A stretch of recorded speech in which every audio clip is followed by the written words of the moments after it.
欢迎来到不上班 Out of Office， 我是倩，2所美国藤校毕业，曾经的企业高管，如今再也不上班。我是 Ella， 欧洲音乐名校毕业，自由的青年钢琴家，从来不上班。我们是2位成长足迹遍及世界4大洲的现代女性，在不上班这个播客中，我们期待和你探讨一切上班以外的世界。不上班，在充盈的精神世界里创造，在丰富的情感世界里热爱，在尽量健康的心理世界里生活。欢迎大家来到不上班 Out of Office， 又是一期即兴。现在都不用介绍了，大家都知道谁是谁了。对，我是倩，对，我是 Ella。我们今天要给我们的 YouTube 铁粉说个 hello， 一个 Spencer， 还有一个叫。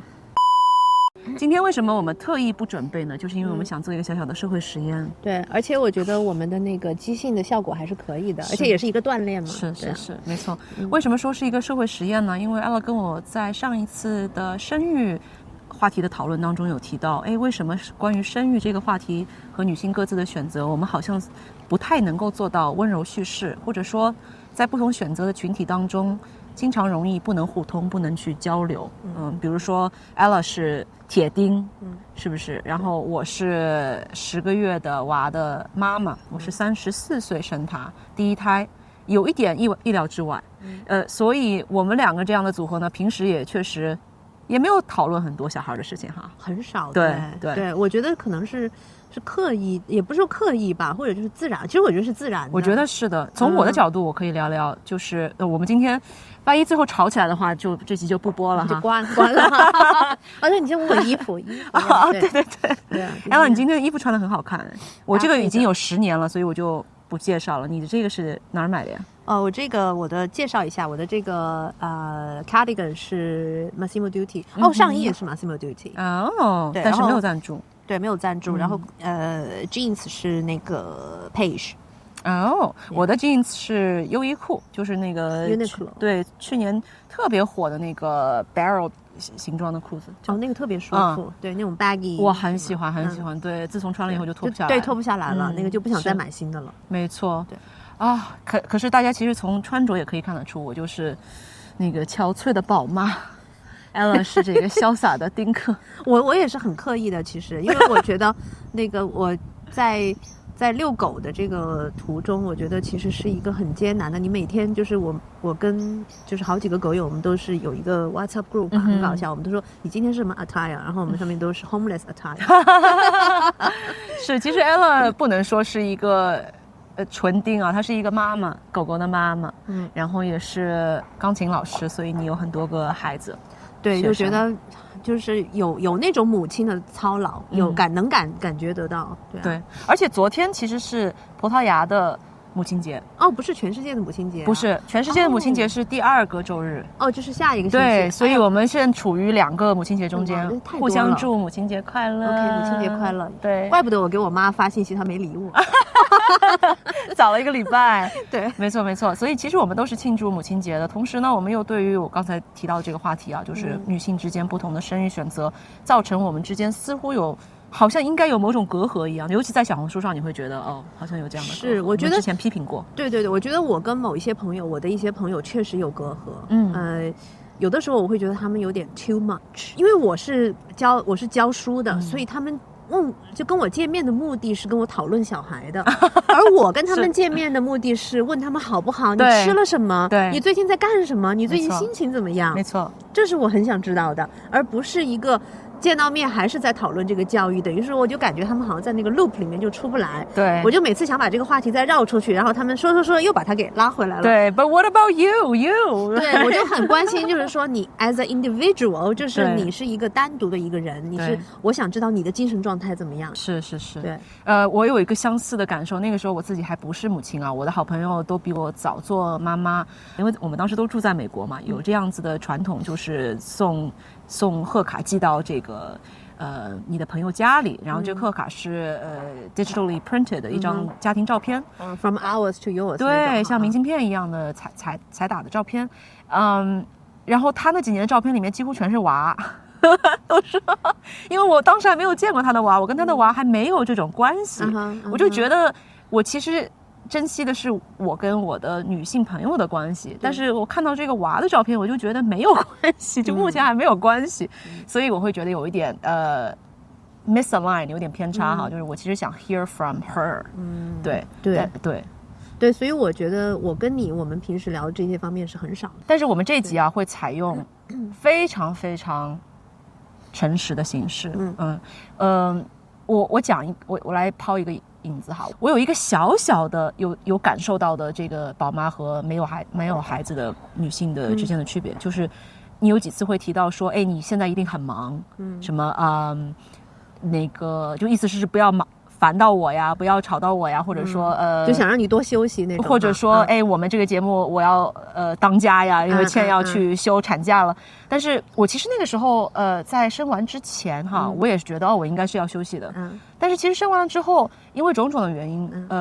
一个是自己想要回到工作的状态当中，另外一个也是跟我的爱人两个人都需要有工作才有一种平衡吧。我觉得每个妈妈的感受应该是不同，甚至我觉得每一胎的感受都应该不同。我其实这段时间有跟一个马上要做妈妈的女性朋友分享这个话题，因为她也担心这个问题，她是要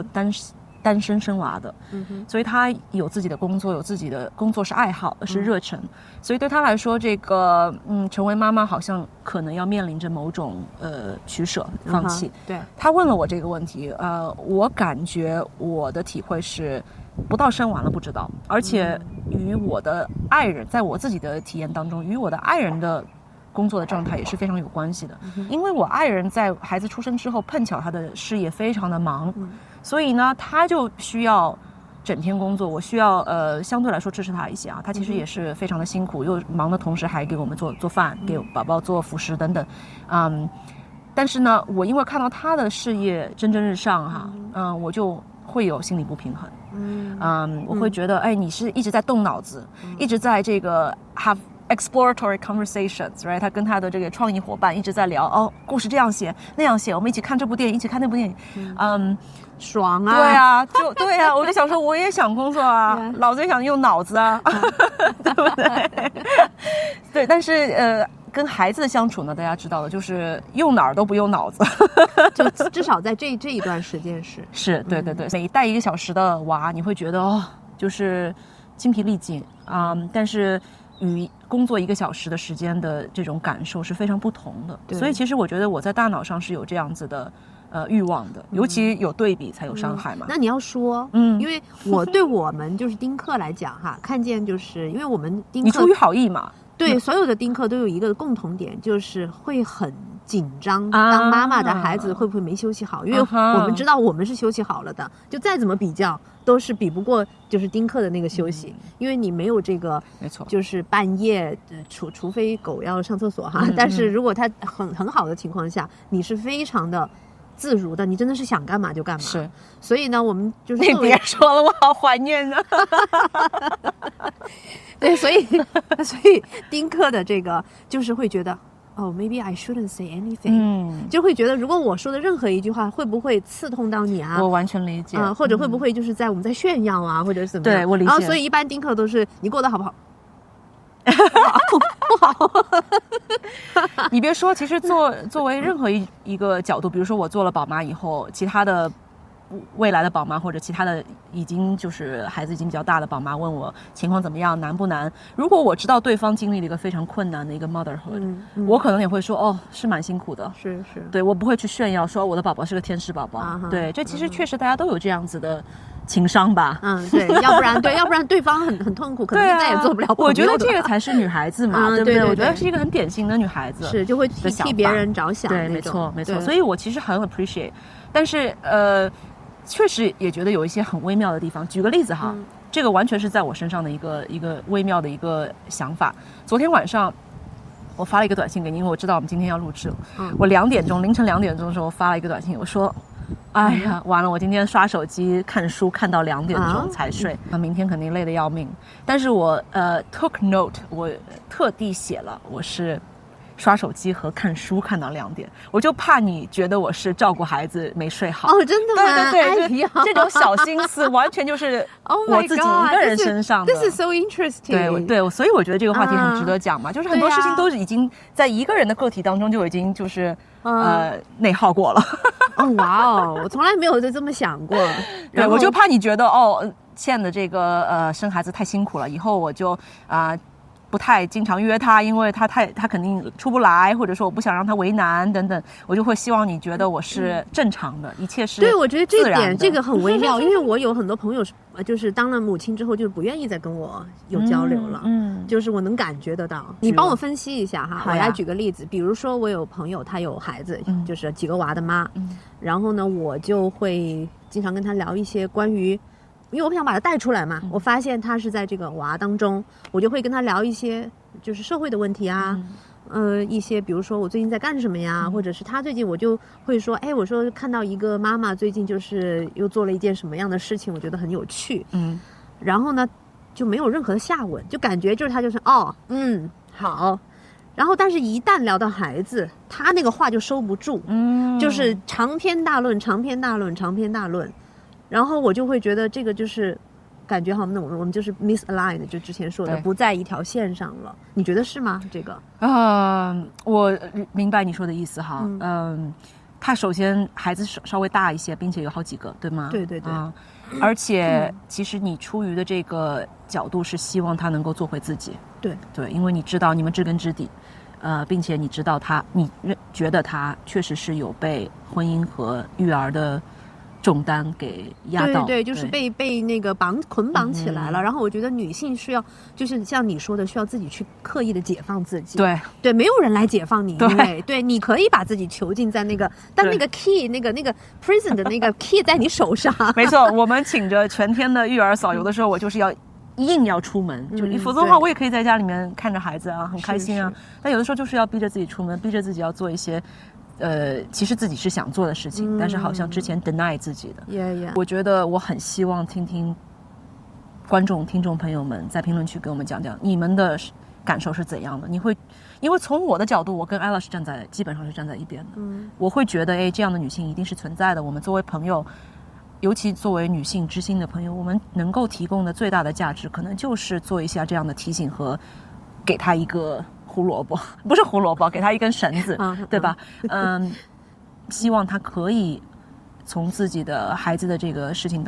当中脱身出来，哪怕一会儿，找到自己原来的这种爱好和找到自己女性独立生活的这种乐趣，对吗？对。但是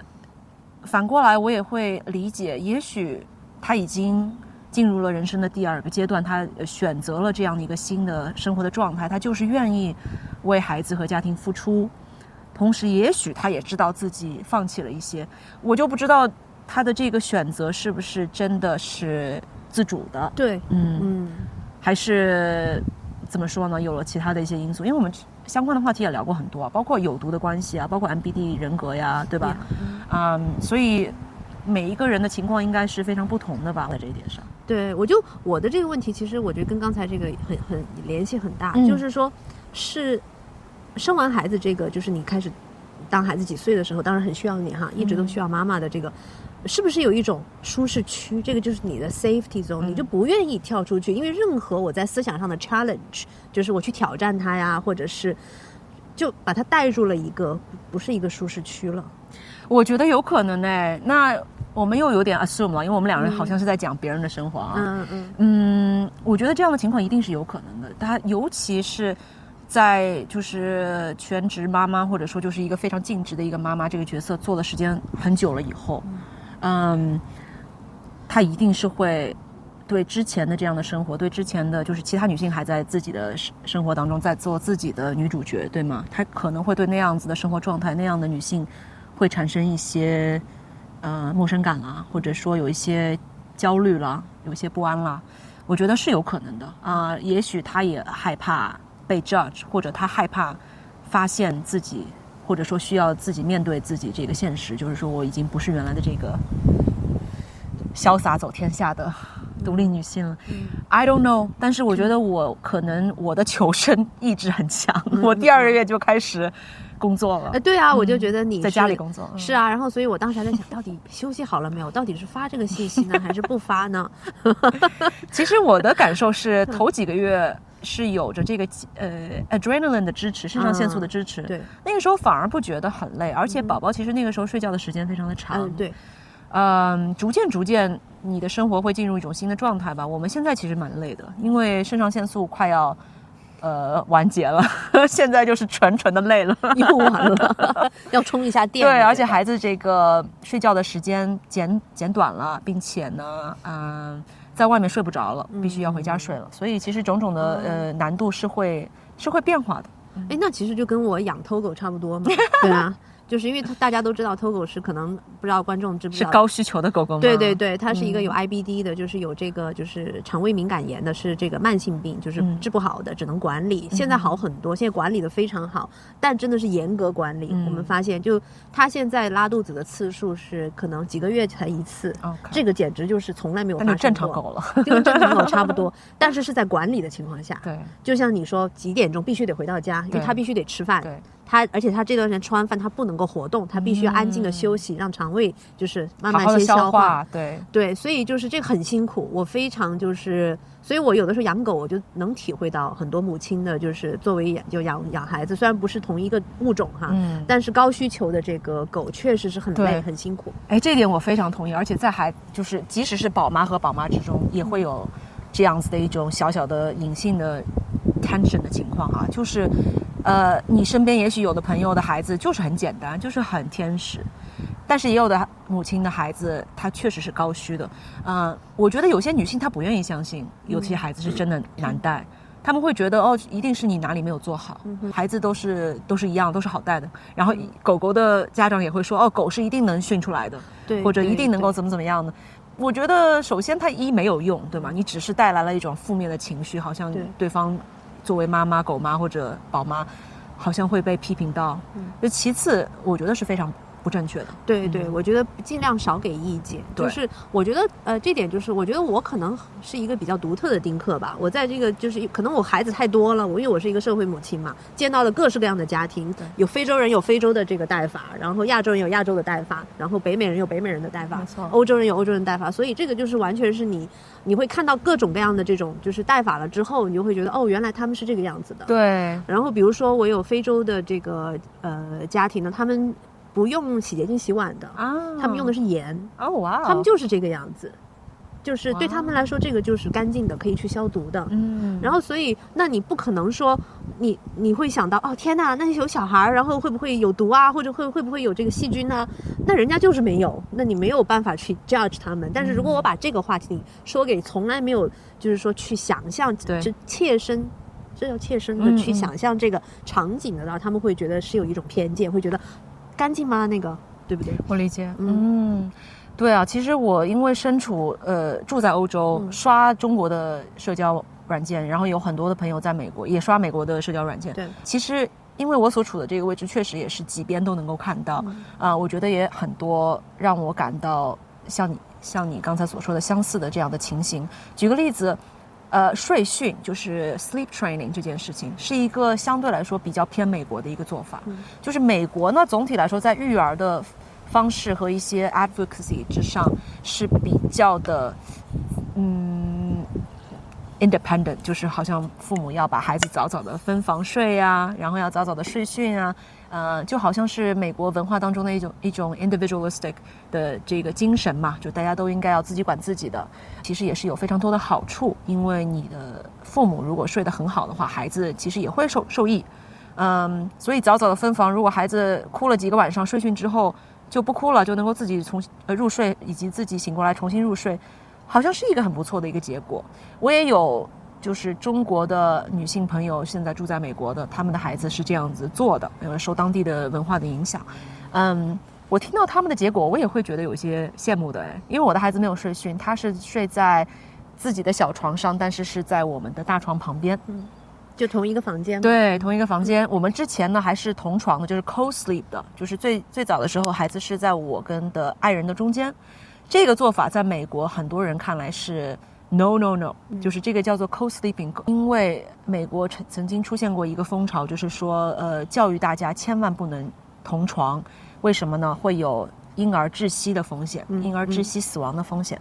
确实这个现象是存在的。但是呢，后来也有很多的研究证明，如果说父母不抽烟喝酒，不超重其实这个共睡一张床的婴儿被窒息而亡的概率是非常小的。所以现在又好像有一种重新的这个复兴就是说 co-sleeping 又成了一个至少在社交媒体上是一个完全可以接受的一个存在，甚至有很多母亲其实是倡导 co-sleeping， 因为 co-sleeping 有 co-sleeping 的好处。所以其实我因为在这些各种这个训导之间在各种的育儿文化之间，我吸收了这么多的信息之后，我所采取的一个最核心的做法就是我怎么舒服怎么来。对，但是你也要做好研究你不是所有的事情都能做。对，我就觉得 you know best。You know best， 就是我从来就不会去干扰这个。就比如说我有一个朋友，他跟我说他喂母乳喂到他女儿4岁。哇，也是一个很好的话题。然后对我来说这是很就是说我不会觉得震惊，因为我觉得 you know best，因为这是你的孩子，你没有任何人能够去左右你，然后我也完全对我来说这是很正常的。但如果另外一个人说他1个月就断了，或者6个月就断了，也是很正常的。You know best， 对不对？是。所以我觉得这个就是我不知道，是我自己是这样的，还是很多丁克都这样？因为我们丁克之间很少去聊这个，就是关于孩子的事情。明白。但是我确实是有遇到，就是有狗友judge 我对Togo 的这个饮食然后导致现在我们也不怎么讲话。他希望你怎么做呀？他希望我喂生食，因为他的狗是生食调好的，他就觉得所有的狗都应该是生食，但是不是所有的狗都是有同样，虽然它也是 IBD， 但 IBD 是分很多种的。对，所以 you know best， 你自己是有一个 gut feeling， 作为妈妈的话 ，literally gut feeling， 对就真的是 no pun intended， 对就是你自己那个 gut feeling 是很重要的。比如说我的狗，它翻一下身，我就知道OK。There's something， 他放一个屁我就知道他今天晚上会不会拉肚子。是妈妈真的知道，爸爸不一定知道，但妈妈一定知道。No sorry， 对，爸爸都不会醒来的。你知道娃娃，你知道娃娃在晚上在同一个房间里面，他哭得很响，醒过来了，爸爸都醒不来的。对，爸爸是会怎么醒来？有危险的话，他也许会醒来，因为他要去打野兽了，就要保护家庭的这个安全。就是像 Lev 就说，他说。那个我们男的是听到巨响的声音会醒过来，对，然后说女性是很尖的声音，我说我2个都能听得到，对，因为我们是妈妈，对啊，然后所以 you know， 在这个 situation 上面我们就是比较失败，不是失败，就是说比较占下风的。我觉得偷懒偷不了，对，女性是的，确实操心啊。但是你刚才说的这个情况，我觉得很能够理解，但是我只是软软的提议一下就好了，你去做尝试还是不尝试，完全就是你的选择嘛，我完全应该支持你，我相信你做的所有的选择都是有自己的道理的，我绝对不会说你不去选择尝试我的这个生肉主义，你就是不尊重我呀，或者说看低我呀，怎么样？我觉得其实建议还是可以提的，就是好的真正的友情当中应该是可以容纳这样子的互相提议、互相分享经验，但是不走额外的那一步，就是说对，就是有点对，就把他的这个好像你不 take 他的这个 advice， 你就不尊重他了，对，不把他当成朋友。然后到现在他有一次问我，他说 Togo 怎么样啊？我说他很好啊。他说熟食吗？我说对啊。他说 Really？Oh my God！ 每个人他都有他自己的一套方法，对，他也会琢磨出来的，没错，是一个 learning curve 嘛，没错，对不对？你每天都在学习到新的东西在里面，没错，你尊重我，我尊重你，对吧？但是确实这个边界呢是比较的微妙的，我觉得能够掌握的好是你的友情的一种福气吧。其实在育儿当中相似的话题，我刚才有一点提到哈，奶粉和母乳啊，包括怎么生啊，你是顺产啊还是催产呢，还是择日剖腹产呢？等等等等，甚至什么水里生产、家里生产，你这个话题讲不完，根本讲不完。对，而且每一个就是internet 上面、网络上面的每一个做法都有非常非常就是忠实的粉丝去对在 support 背后，这个，对，所以这个网络上我们说有 pockets of people， 就是一个口袋里面这些人是非常就是顺产至上的，另外一个口袋里面就是我择日剖我才不要吃苦呢，你们都不懂，还有就是我一定要家里生产，因为这是最自然的，医院会让我感到非常的焦虑，像这些情况其实都是很极端的哈，但是确实存在，而且我们之前也讨论过，就是越是极端的这些声音，它越是声音很响而且是就是 disproportionately 的非常的响，因为正常的人温和的人就不会去发这样的声音。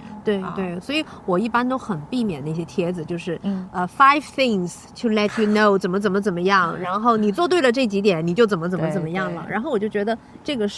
就是标题党里面还是要大家要小心一点的。所以这确实是一个互联网的一个设置的问题。是我特别想听一下那个，如果看我们的这个节目的这个男彩虹朋友们，就是有孩子的男彩虹的，应该已经调台了。对，你们是怎么育儿的？就是你们半夜起不起得来？这点我对啊，两个爸爸的，对，谁起来？对啊，因为我身边的男彩虹朋友，谁的精子就谁起来。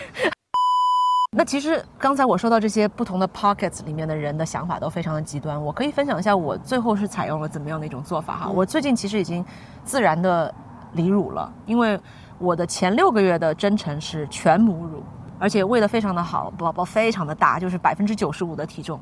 就是曲线。然后呢，纯母乳还有一些多，我甚至多出来的那些我还可以捐掉，我捐了大概4升左右的母乳，捐给了医院是吧 ？ICU 对、对，就是捐给了婴儿的新生儿的这个 NICU。做了这样的捐赠之后呢，我会觉得好有成就感，虽然也很辛苦，前6个月确实很辛苦。但是我刚才也说到了，前6个月有这个肾上腺素的加持，所以总体来说，我觉得是可以就是走下来的。尤其我觉得前3个月、前4个月是轻松的、快乐的。第5、第6个月的时候，我开始明显觉得是一种负担了，就是我为什么不能走开啊？我为什么不能连续3个小时在外面玩啊？然后胸就会胀，你知道吗？或者你要带着泵。我有那次6个月的时候，我在国内，孩子留给我爸爸妈妈照顾1天，我跟托比去了苏州1日游，然后我就带着那个泵在那个园林里面。在那边蹦，对，然后我是觉得挺好玩，难得一次哈。但是我就觉得这样的这种，因为这个泵是有一根线的嘛，有一根这个那个管子，对管子，我就会觉得那个管子是一种非常的象征意义上，就是把我 tether 住了，把我拴住了。而且你同时还要带很多东西，你还要带这个储奶袋，倒到那个储奶袋里面去以后，储奶袋要放在就是储奶的包包里面，那个包包里面还有冰块或者说制冷的东西。所以这个包很重，我就当时就去了1天苏州，但是其实那个包非常的重，就你还要带一个很大的一个，就是很多设备，这种很麻烦，其实是一个对。所以那次我体验了之后呢，我会觉得其实很多人会说，那你可以蹦啊，我并没有觉得蹦是一种便利，是一种可能是没办法的一种办法。尤其我刚才提到，我经常是会就是跟孩子的爸爸比较之下，我会觉得有一些难受，对，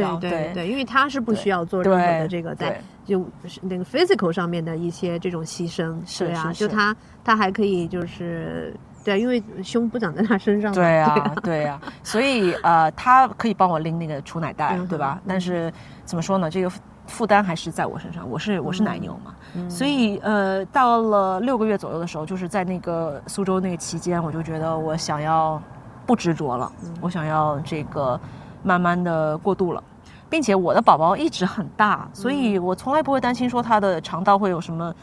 不习惯啦什么，我就心里会觉得我是在 manifest， 他一定会习惯这个，一定能够吃得下那个，一定能够怎么样，一定能够顺利的。那我就6个月开始加辅食的同时换成了奶粉，逐渐换着，我觉得奶粉好香啊而且宝宝也爱喝嘛，喝起来比较快，相对来说他就会觉得吸母乳是更累的，那就自然到现在基本上已经就已经断奶了，就他就不需要了。我有的时候就是最后还会想让他再吸几次，因为我觉得随时就有可能是最后一次了。对，就对他来说完全是可以是最后一次了。对，所以其实这样子的一个过程，其实我还是蛮推荐给大家的。因为如果我生第2胎的时候，我觉得我可能会做一样的做法。母乳跟奶粉的选择之间是没有标准答案的，或者说它的唯一的标准答案就是妈妈最想要的那种方式。对对，我觉得大家一定千万不要小看妈妈的心理健康，就是如果说早断奶或者说早变成混合喂养，会让妈妈的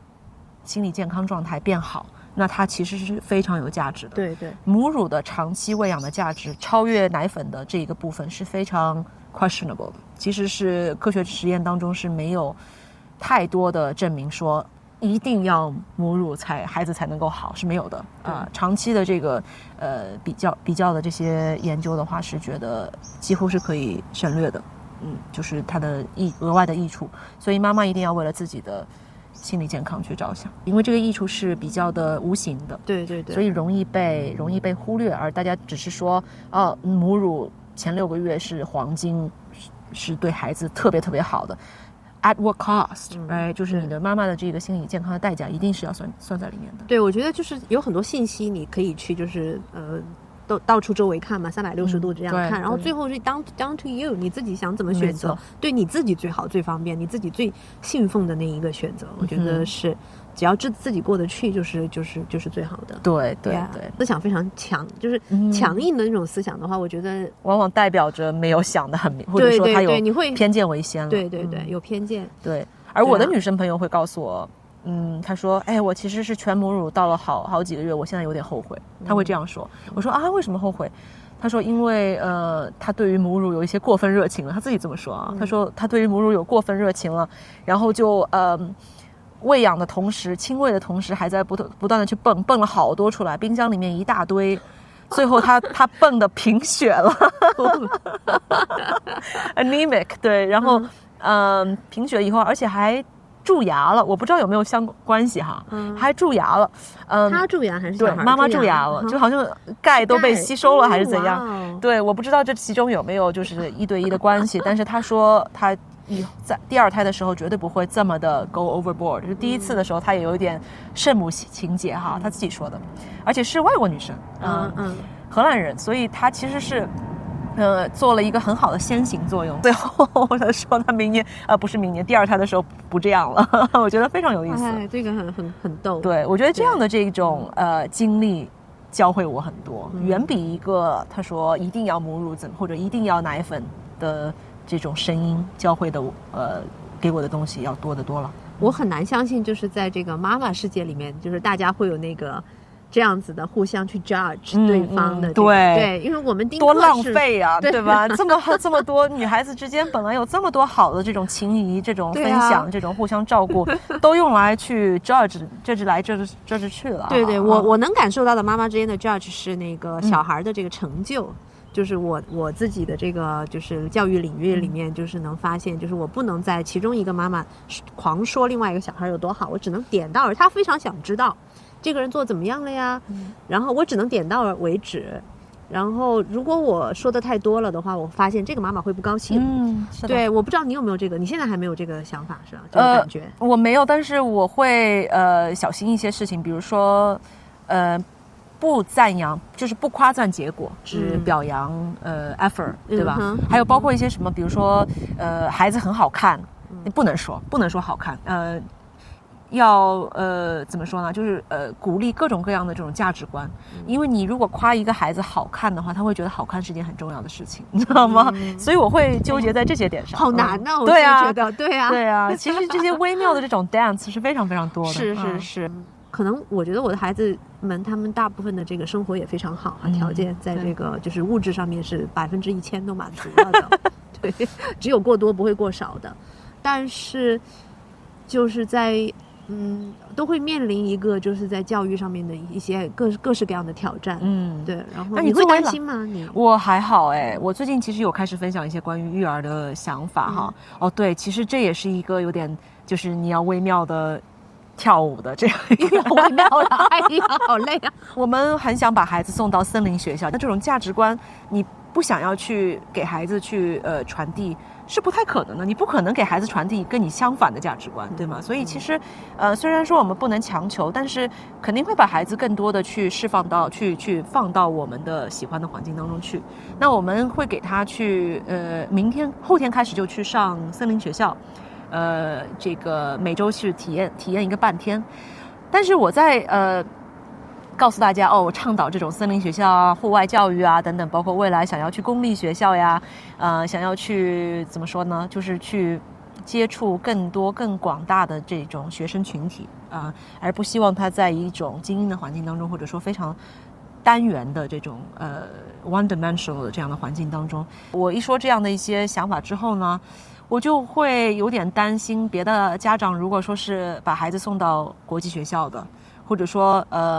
把孩子送到一种很相反的跟森林教育相反的体制当中去的，他会不会觉得我的这种选择其实是在踩踏他的选择？你理解我的意思啊？就是我的这种倡导好像是 invalidating other people，对，所以其实要小心的说，每一个人的这种育儿的方式是体现了自己的一种体验，包括自己所害怕的东西，自己所想要得到没有得到的东西，我觉得都会折射的哈。没有一个教科书式的一个版本，就是觉得这个完全就是对的，对，都是实验型的。你走到这一段，然后发现哦走不通了，那我又要走另外一段，然后又要走另外一段。也许你走了弯路，那又怎么样？对，走弯路就走弯路嘛，对不对？是。因为我们一边在聊的时候，我又想到一个小小的点，我想跟大家分享，这是我在成为母亲之后。包括我也跟托比讨论，他成为父亲之后有很相似的一个变化，就是此前我们不知道，成为父母，就是你的心被一个孩子牵着是什么样的一种感受。现在体验到了，给你举个最简单的例子，就是在我们孩子出生之后，如果看到新闻当中说有孩子被性侵啊，或者说被虐待啊，或者即使是只是被 neglect， 就是没有被过多的这个照管，或者说只是父母是 anti-vaxxer， 不让孩子去接受疫苗的接种等等，像这样子的这种相对来说比较明白的一种就是 wrongdoing， 对吧？我们看来，就成为父母的人看来是觉得很伤心的，这种心痛的吧，这种心痛简直是就是以前的自己是无法想象的，是不知道的。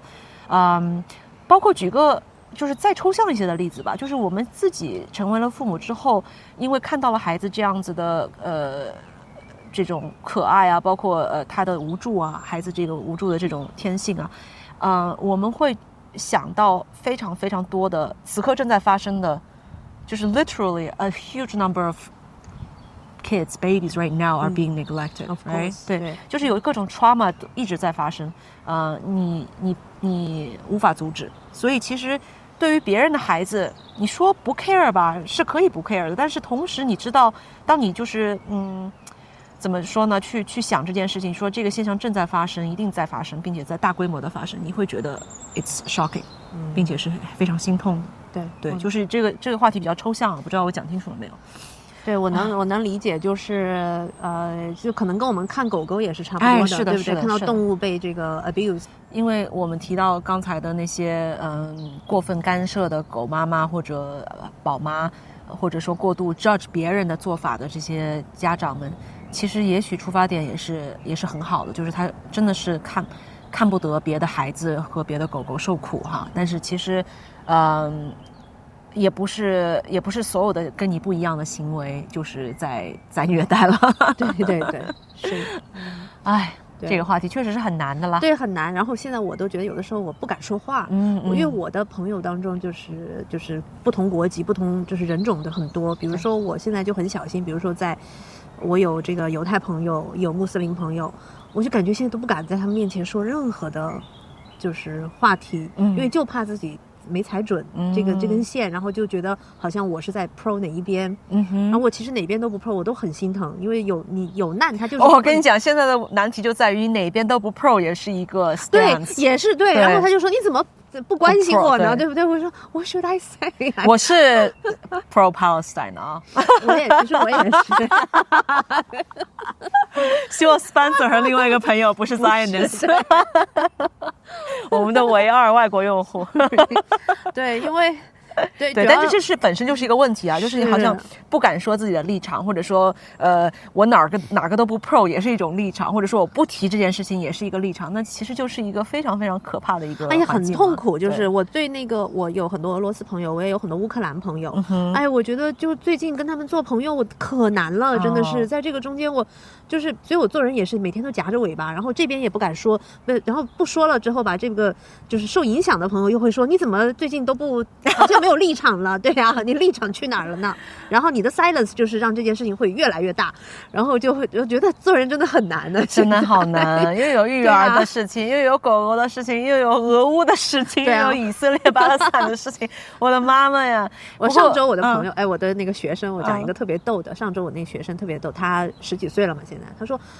老师，我妈妈要让我跟你讨论一下我以后上学的问题。我说什么意思？小的不敢。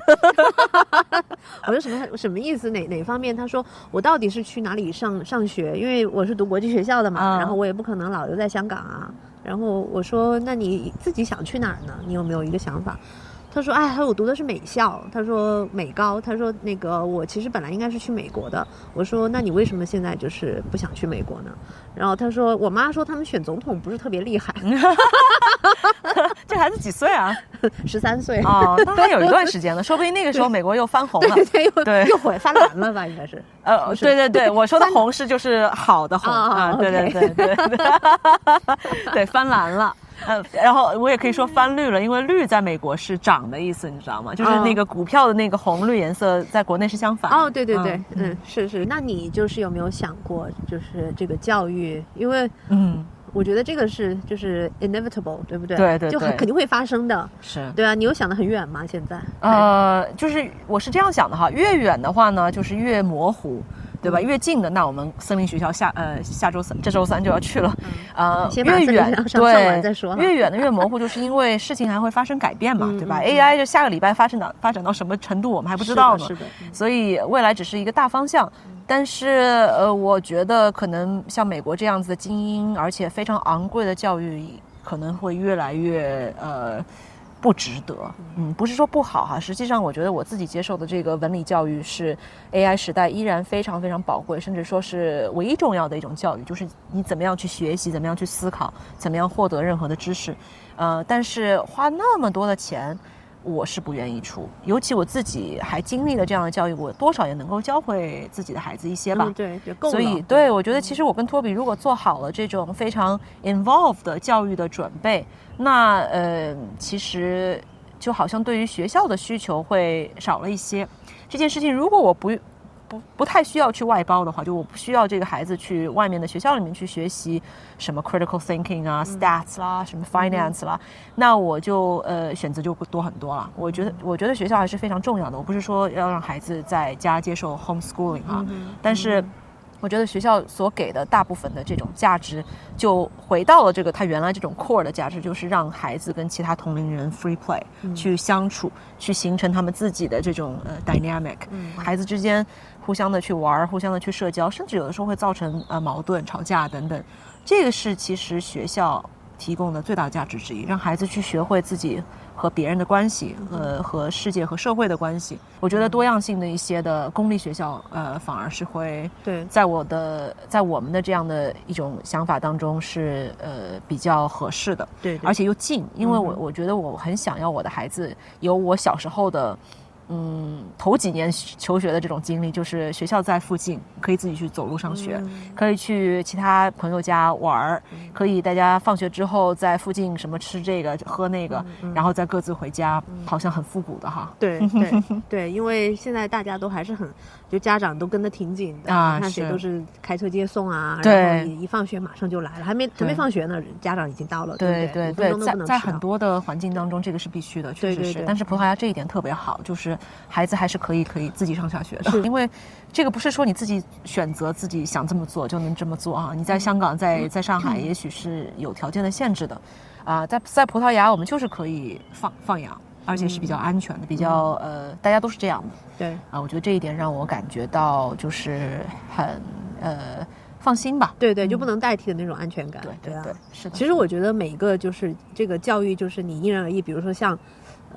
就你刚才说的这个 homeschool， 或者是这个就是森林学校，或者是去那种精英学校。对。但我觉得像 Lev 他就是 autodidact， 他是自学的，就是大部分他父母是非常给他足够的自由，他不想去上这个课他就不上，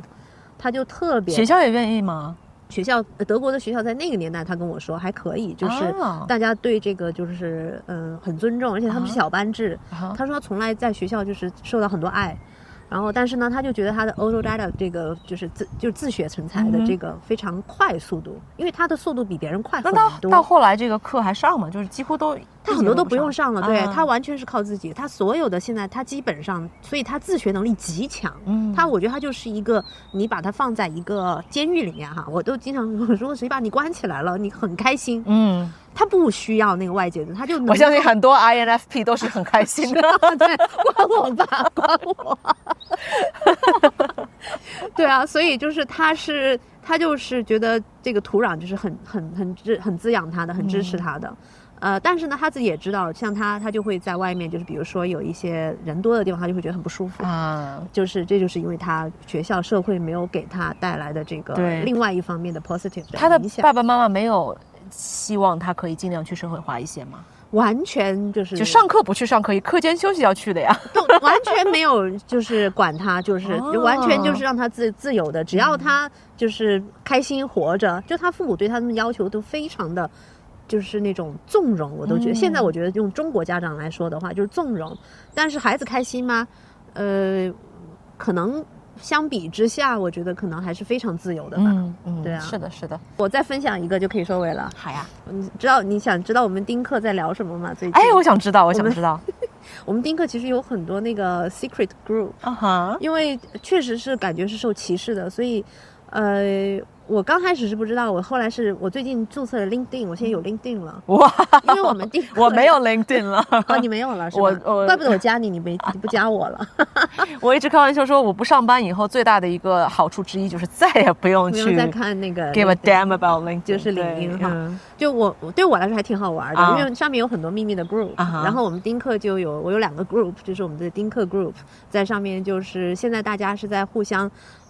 慢慢看跟谁能走得更近，我们以后可能一起养老，然后可能会组在同一个，就是比如说一起搬到哪个地方啊，或者是我们大家的这个生活水平是什么样子的，比如说在花钱上面，因为一起养老就证明你的这个就是消费水平要差不多的，然后呢互相就是比如说你是喜欢什么，你喜欢自然的还是喜欢城市的，对，所以我们现在在聊这个话题。先走着看吧，我会跟大家那个 update， 就是到什么时候如果有发现就是特别聊得来的话，如果是大家觉得在精神上面呢，还有就是就是花钱方面花销，特别是因为这点非常重要，我发现是对啊，比如说你天天喜欢吃麦当劳的，如果我想做饭的话那就不行嘛。对，我要买那个普通的，你要买有机的。对，或者你要种菜我懒的那种，对不对？对，还要爱干净程度啊，这些是。对，所以我们这里面就聊的还是挺好玩的。你觉这个又让我想打开话匣子一会儿哈。就我曾经看到过一个专题报道，我到时候发给你，是在美国某一个州，好像德州吧，有一个女性，她开了一个这样的农场，她就是想要用这个农场去吸引跟她志同道合的不想要成家，或者说就想要自己住在农场 middle of nowhere 的这样的女性，然后每个人一个 trailer， 就是每个人一个这种拖车的这种很简易的房子大家形成一个社区，而且这个社区其实男性是可以来的，你可以约会。对，然后这个社区就是有一种乌托邦式现代化的一种乌托邦式的尝试。这些女性呢就形成了一个这样子的小小的这种合作社，大家会共享职责，对吗？或者做饭呀，或者就是grounds 的这种修剪呀等等，整理打理，也会发生很多戏剧化的事情，或者说吵架的事情、不开心的事情，这是必然的哈。对我觉得很有意思。但是呢，它这个稳定性还是不错的我不知道现在发展成什么样了，但是是有这样子的可行性存在的，并且我想这样子的尝试未来只会越来越多。对，会越来越多。而且其实我是很欢迎有孩子的，就是家长一起的，因为我知道孩子以后能看你2眼已经不错了。对，我刚刚就想说，其实要带我玩。对，其实到了那个时候，就算有孩子的家庭，孩子都已经成人了哈，其实没有道理说就是一定要丁克一起，或者说对，就是几个老人一起养老的那种感觉。因为我跟托比在里斯本郊外的一个小村里面买了2套老宅，对对，到现在还没有开始修哈，因为真的是事情想做的事情太多。但是我们经常带朋友一起去看，最近两对朋友分别都说，哇，我也想在这个村里面买。一个是因为我们已经在那儿驻扎了，对吧？他们会觉得，哎，如果我们想要有这样一个小小的氛围的话，确实是，而且这个村本身也是一个很好的选择，确实是非常吸引人的。有这样一个 anchor tenant， 我跟托比是 anchor tenant，然后再吸引其他的新的人进来，他们买自己的这种老宅自己去修，未来我们都可以怎么说1年几个月住在那儿啊，对啊，也会非常非常的开心。是，我觉得只要世界不要大变，我觉得我们大变一个普普，